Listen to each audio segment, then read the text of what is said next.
While resting on the bank of a swift-flowing stream in an uncharted section of the south-central African jungle, Tarzan and D'Arnot, Major Burton-Ashleigh, Jeanette Burton, Dr. Wong Tai, and Terence O'Rourke are captured by a band of half-human giants. They escape and take to the river in a crude dugout.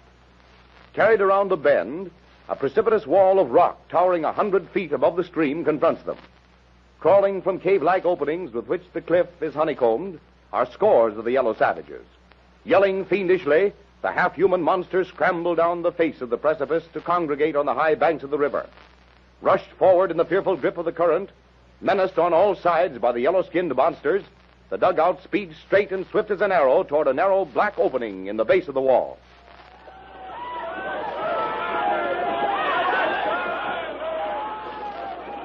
By Jove! We're going to hit that hole at tremendous speed. Watch out for rocks from overhead. They're going to drop them down on us. The rifles! Speak! O'Rourke! Ashley! Wong! Fire!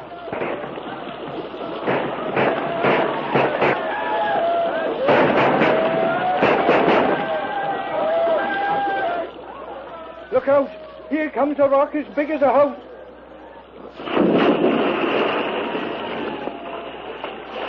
Parbleu! If that had hit us... They're going to rush us. Look out for those spears. Use your rifles, men.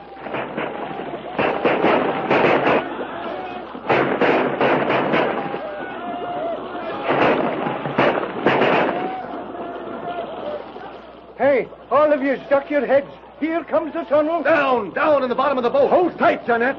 And if we don't get out, goodbye, my dear.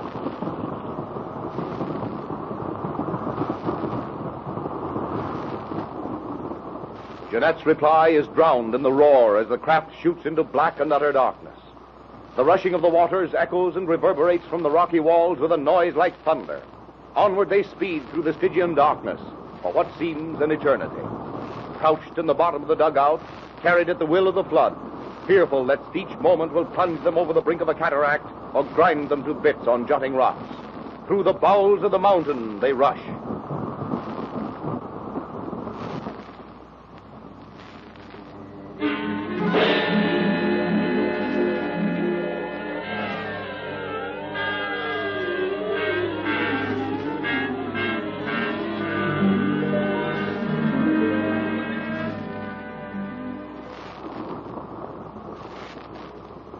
Right ahead. We're almost through. Yes, and that hole, it looks a long way from us. It looks like a pinpoint. We must be traveling at terrific speed. See how that opening is growing in size. I can see smooth water beyond. Oh, thank heaven. If we can only reach solid ground again. Hey, the sun was shining when we came in here. Look at that reflection on the water. It's not sunlight. The moon, O'Rourke. We've been in this tunnel a long time. Tarzan, have you any idea where we are? No more than you have, D'Arnot. That opening is pretty low. Better get down in the bottom of the boat again. We're going through in a second.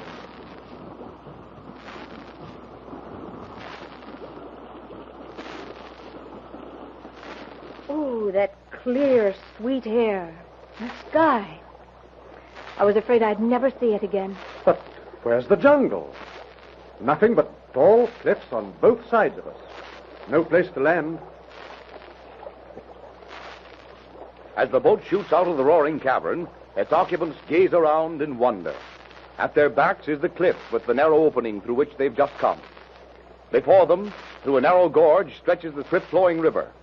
On every side rise tall cliffs, tower-like pinnacles, fluted and ornate columns. Slender pillars bear titanic boulders and great slabs balanced on their summits.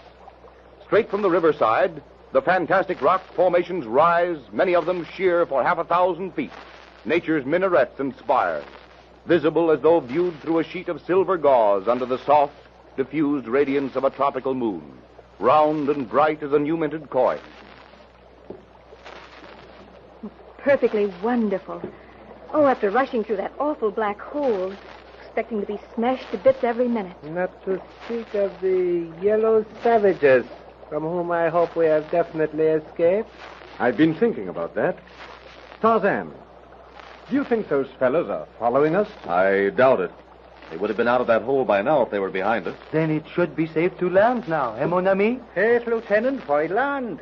I'm in favor of sticking to this wood skin as long as we can. We can land any time. Oh, on those sheer cliffs, Terry? Well, I haven't seen a spot wide enough to stand on yet. But if I am not mistaken, the river is gradually widening. And down there, see? Ahead of us. Is not that a narrow strip of beach, eh? I agree with Terry, my friends. Stay with the boat as long as we can. Perhaps we may yet reach the Congo. Sure, and that's my idea exactly. I'm not in favor of taking chances with them yellow heathen again. Just because they're not right behind us is no sign we won't have trouble with them yet. Come to think of it, c'est bien étrange. It is rather strange they have not followed us. I wonder why. They certainly must know of that underground river. Have you any explanation for it, Tarzan? No, Miss Burton, but I'm sure they haven't. It may be that the tunnel is taboo, no? That is possible. Strange place, this. I doubt if any man has ever been in this canyon before, at least by the route we came. And for all we know, the exit may be by tunnel also. It is a weird place right enough, Ashley. Unlike anything I have ever seen in Africa. The map shows a cluster of mountains somewhere in this region. But I never dreamed they were anything like this. No, the two-toed, yellow-skinned savages lived in here, eh? Yeah, true enough, O'Rourke. But those fiendish men, I suppose they are men, trouble me. I have been thinking about them ever since we saw the one Tarzan killed. They bothered me a lot more while they were after us and when they had us than they do now. I don't care if I never see any of them again. Mm-hmm. My sentiments exactly, Terry. You do not understand what I mean, either of you. Who and what they are is what troubles me. I think I understand, Wong. I agree with you.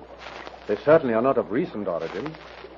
As a matter of fact, I'm firmly convinced that these creatures are survivors of the caveman. Vous pensez, the caveman, mon Yes. major? You saw the face of that cliff we passed under, honeycombed with caverns. Those savages live in them. Not only that, did you examine them closely while they had us back there on the river bank? But, major, the caveman, the Neanderthal man, for example, he was a much smaller creature. Lieutenant, but are we positive of that?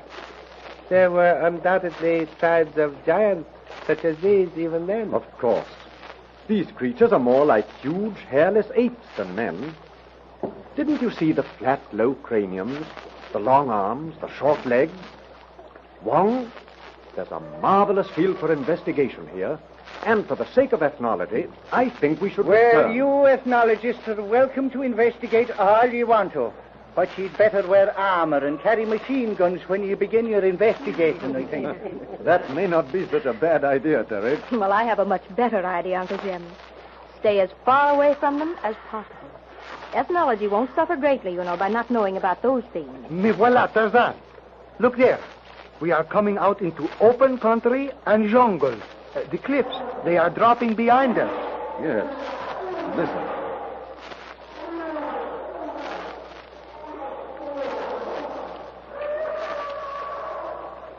Numa, Sabor, Sheeta. A country filled with unspeakable horror. Death behind each bush. Oh, it's terrible. But were you not warned of those horrors, my dear? I believe the Major and O'Rourke, as well as I, endeavored to convince you that the jungle is not the place for a young white woman. You did. For 3 months.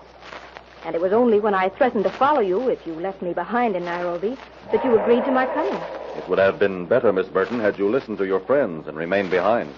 Uncle Jim is all I have left, Tarzan. I couldn't let him go off into the jungle alone. Listen. Sounds like a waterfall somewhere ahead. Yes. We must land. You noticed how the current has become swifter? And the quicker we get ashore, the better. We can inspect that fall in the morning. Perhaps carry the dugout to the lower water, eh? If we are going to land, Tarzan, we had better do so quickly. It seems to me that we are approaching that falls, or whatever it may be, very fast. Right. Head for that open space on the right bank. Careful of that point jutting out into the river. If we hit They'll that... have to go round it. Land on the other side. Use your paddle. Dip them deep, men. The current's getting stronger. Paddle, everybody. Once we're in that backwash, we're safe. Paddling does not seem to do much good. We're passing the backwash, Tarzan. She's right. The current's taking us out towards the middle. By Gary, I don't think we'll make it. Paddle, O'Rourke. Ashley, Darno. We are doing the best we can, mon ami. Ah, the devil. There goes me paddle, snapped off just above the blade. Are there any more in this dugout? Oh, here, take mine. We'll never make it out, Zat. Don't give up. Use those paddles. No, pas possible. It is useless, Tarzan. We are so near the edge now that nothing but a miracle can save us. Look, Darno. Those limbs, branches out over the water. When we pass under them, I'm going to jump. Watch for me up ahead.